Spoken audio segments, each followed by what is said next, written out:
sumisimbolo sa kanyang hayop. Halimbawa, kung siya yung tipo kaklase mong napakatakaw, maaari mo siyang simbolo kaya buhaya. Kung siya naman ang tipo kaklase mo na pag-chinchin lang, maaari mo siyang simbolo pusa. Okay, so yung nasa gitna, yung mga walang katabi, sila dalawang ang iyong pangalan at kung ano hayop at sumisimbolo ito. Malinaw?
Okay, panuto.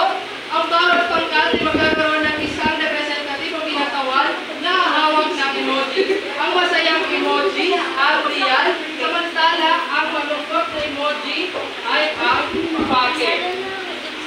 Kung sino ang unang magtataas ng emoji, tatayo at babanggitin ng buong pangkat ang real. At kung ang bayan naman ay mali, ang babanggitin ay oh no, pake. Sige na, pakiulit na. Oh no, pake! Yan, naiintindihan ba? Okay na kaya? Ganito na lang yung pangkat. Dalawang pangkat na naman.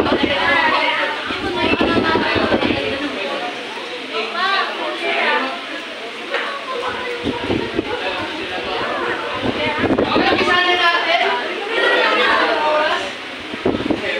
Sige. Sayang. Okay, para sa unang tanong, sa cartoon series na SpongeBob,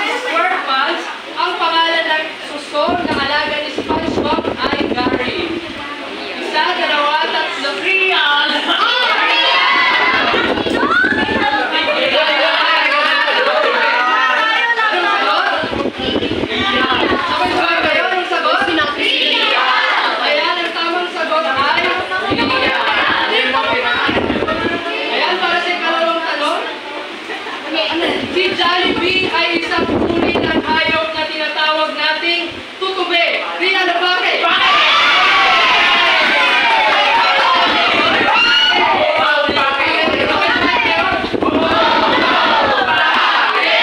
Ayan, tama. Ang tanong ay bakit? Para sa ikatlong tanong, ang bubuyog ay may anim na pagpa. Real o bakit?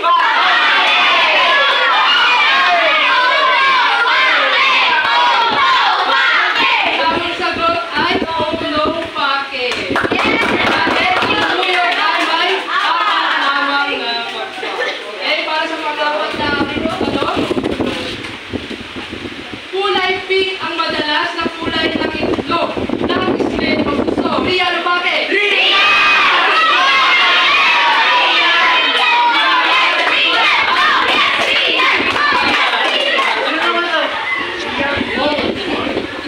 Okay.